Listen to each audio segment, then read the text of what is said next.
Alright, so yesterday I read two books, Grant Cardone's The 10X Rule and The 10 Pillars of Wealth by Alex Becker.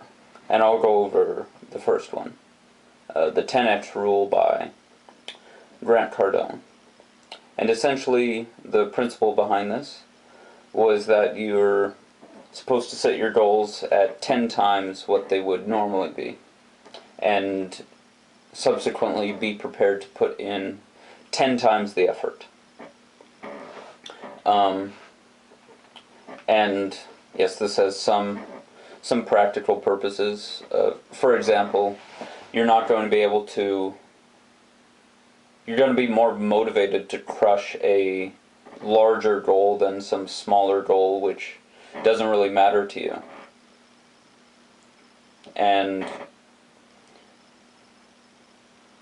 yeah, it'll take a lot of effort to do that, but if you think of working hard, if you work at McDonald's, like, that's actually pretty hard work. Like, you've got constant customers coming in, and you're always rushed. You never have any free time, really. Yeah, so that's difficult work, even though it might not be skilled work. And yeah, so you have to work hard either way, basically, and you might as well put in an insane amount of effort into what you're passionate about, to build that up, rather than just putting in enough effort. And he breaks down effort levels among the population into 4 different groups. There's no effort, retreating, so they previously gave effort, but they saw their results fizzling out, so they were pulling back. Then there's moderate effort, which is basically what most people do. Most people who are able to maintain jobs, they do what they need to do. And then there's what he calls, it's extraordinary effort.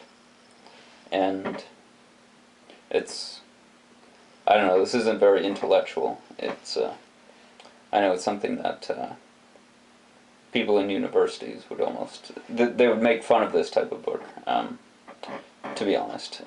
But, I don't know, doesn't matter. They don't get all the best results most of the time, to be honest.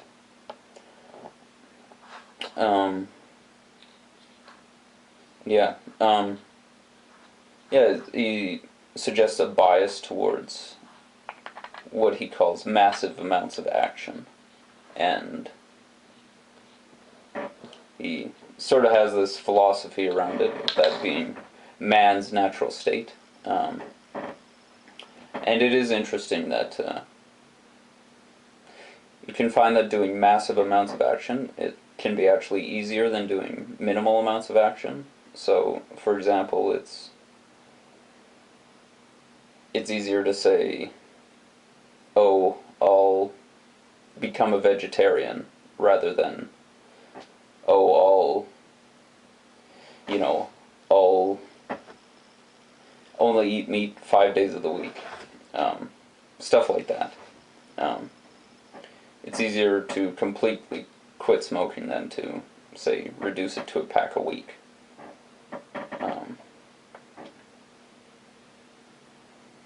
Just because you have that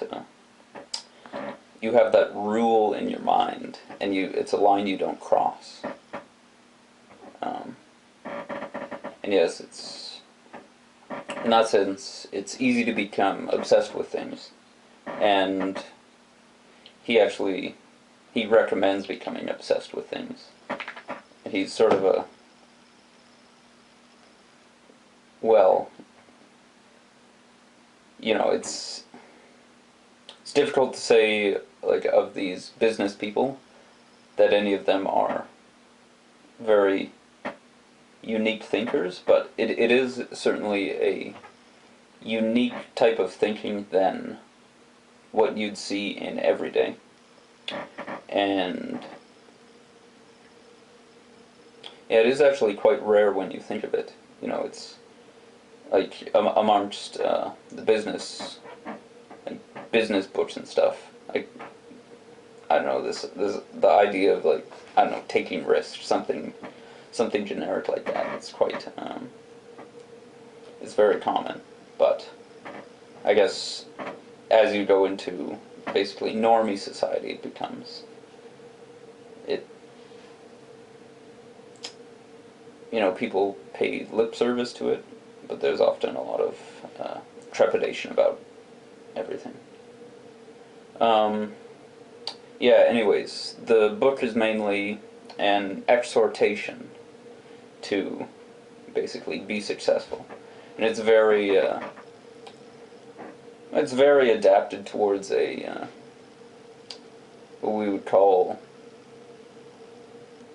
the bastardized North American, like me. But yeah, basically someone who's always aiming at external things, and that's what he suggests. It's not. He's not. He actually